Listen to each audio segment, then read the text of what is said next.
rule of law is as opposed to rule of whoever.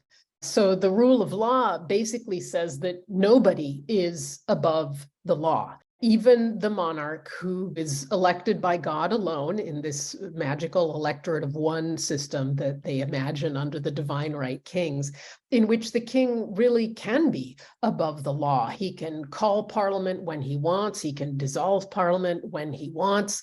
And ultimately, these monarchs are imagining that no aspect of rule is beyond their capacities. Louis XIV wonderfully encapsulates this in his famous phrase, "L'État c'est moi," I am the state.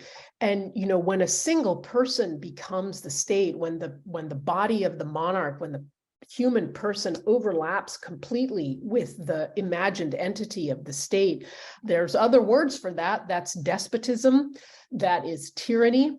And theorists in the 17th and 18th century began to call it as such, and to invoke a new idea of the rule of law, by which it was human created laws that ultimately stood above all other human beings. The US Constitution fundamentally lies on that premise, that there is a body of laws that, while created by human beings, and not God, so it's not the 10 Commandments, right? But that there is a body of law that is so transcendently important that it stands behind, antecedent to all other aspects of the state. That is the rule of law.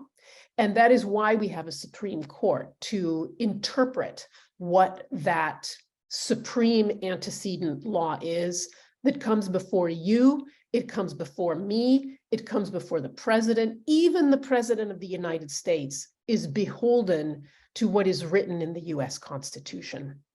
That's really new. If you go from Charles I and Charles II in the 17th century to the kind of rule of law that you see in the US Constitution, a mere 100 years later, the turnaround is so radical.